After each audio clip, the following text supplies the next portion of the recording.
ஏற்கனவே தமிழ்நாடு அரசு கடும் நிதி நெருக்கடியில் இருப்பதாக மாண்புமிகு முதலமைச்சர் அவர்களே கூறி வருவதால் எங்களுடைய கழக தலைவர் மாண்புமிகு முன்னாள் முதலமைச்சர் திரு முத்துவேல் கருணாநிதி ஸ்டாலின் அவர்களின் அறிவுறுத்தலின் பேரில் திராவிட முன்னேற்ற கழகத்தைச் சேர்ந்த 59 சட்டமன்ற உறுப்பினர்கள் இவ்வாகனங்களை பெறுவதில்லை என்று முடிவெடுத்துள்ளோம். மேலும் அரசுக்கு ஏற்படுகின்ற தேவையற்ற செலவுகளை குறைக்கின்ற நோக்கத்தில் மாண்புமிகு சட்டமன்ற உறுப்பினர்கள் தங்களது தேர்தல் வேட்பு மனுவில் குறிப்பிட்டுள்ள பொருளாதார சூழலை கவனத்தில் கொண்டு பொருளாதாரத்தில் நலிவடைந்துள்ள உறுப்பினர்களுக்கு மட்டுமே இந்த அறிவிப்பின் கீழ் வாகனம் வழங்க வேண்டும் என்பதை இந்த அரசினுடைய கவனத்திற்கு தாங்கள் எடுத்து செல்ல வேண்டும் என்று கேட்டுக்கொள்கின்றேன். கையொப்பமிட்டு இந்த கடிதத்தை உங்கள் மூலமாக அரசுக்கு கொடுத்துக்கிறோம்.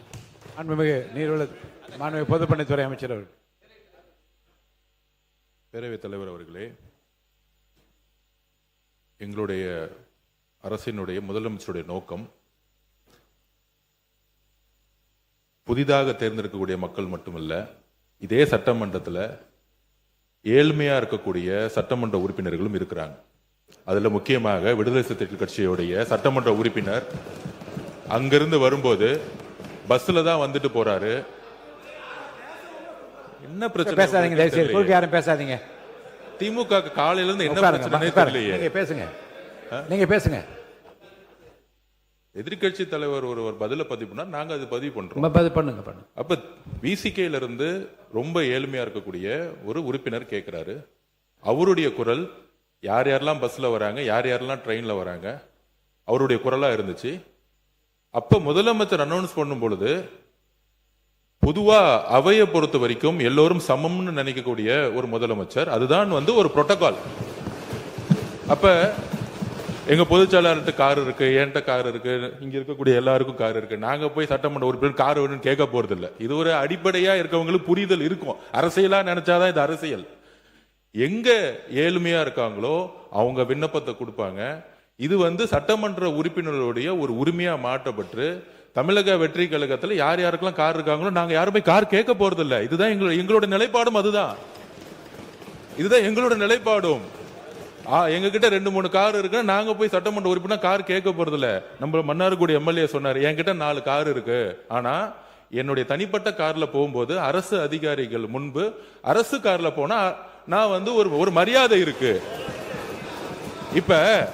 இப்ப மாண்புமிகு எதிர்கட்சி தலைவர்கிட்ட 2-3 வீடு இருக்கு, ஆனா அரசு பங்களால இருக்கிறாருல்ல. அவர் லெட்டர் என்கிட்ட தான் கொடுத்தாரு, பொதுப்பணித்துறை அமைச்சரா என்கிட்ட தான் கொடுத்தாரு. எனக்கு அரசு துறையுடைய பங்களா வேணும்னு கொடுத்தாரு. உடனே நம்ம கேட்க முடியுமா? மாண்புமிகு எதிர்கட்சி தலைவருக்கு 2-3 பங்களா இருக்கு, அதனால அரசு துறை பங்களா கொடுக்க மாட்டோம்னு சொல்ல முடியுமா? எங்களுடைய முதலமைச்சர் சொன்னாரு, அவர் கோரிக்கை கொடுத்தாரு, உடனடியா கொடுத்துருவோம்னு சொன்னோம். இது உடனே இல்ல இங்க இருக்கவங்க எல்லாருக்கும், அதாவது இங்க இருக்க எல்லாருக்கும் பங்களா கொடுக்கலாமான்னு கிடையாது. இது ஒரு புரோட்டோகால், அவ்வளவுதான். இந்த புரோட்டோகால்ல அமைச்சர்களுக்கு கார் கொடுக்கப்படுது, வீடு கொடுக்கப்படுது, 4 உதவியாளர் கொடுக்கப்படுறாங்க. அப்ப சட்டமன்ற உதவியாளர் கிடையாது, சட்டமன்ற வீடு கிடையாது. சட்டமன்ற உறுப்பினர்களுக்கு நீங்க உங்களுடைய தேர்தல் பத்திரத்தில் கார் இல்லைன்னு சொல்லலாம், வீடு இல்லைன்னு சொல்லலாம், 10,000 ரூபாய் பணம் இருக்குன்னு சொல்லலாம். ஆனா எங்க கிட்ட பல்வேறு சட்டமன்ற உறுப்பினர்கிட்ட எங்க கட்சியில சொந்த வீடு இல்லாதவங்க இருக்காங்க, கார் இல்லாம இருக்காங்க. அது மாதிரி மற்ற கட்சிகளையும், தாவேகா மட்டுமில்ல, எல்லா கட்சியும் கம்யூனிஸ்ட் தோழர்கள் அங்கிருந்து வராங்க. அந்த மாரிமுத்து அண்ணன் கிட்ட கார் கிடையாது. இதுதான் கம்யூனிஸ்ட் தோழர்களுடைய நிலைப்பாடு. அப்ப ஒரு அறிவிப்பு வரும் பொழுது இந்த கட்சியுடைய சட்டமன்ற உறுப்பினர், இந்த கட்சியுடைய உறுப்பினர்களுக்கு அறிவிப்பு வராது. முதலமைச்சர் பொதுவா எல்லோருக்கும் ஒரு அறிவிப்பை கொடுக்கிறாரு. அதுல தமிழக வெற்றி கழகத்தோட நிலைப்பாடு, ஏற்கனவே கார் இருக்கவங்க அப்ளை பண்ண மாட்டாங்க, இதுதான் நிலைப்பாடு. இது எல்லா கட்சியோட நிலைப்பாடு அப்படிதான். ஆனா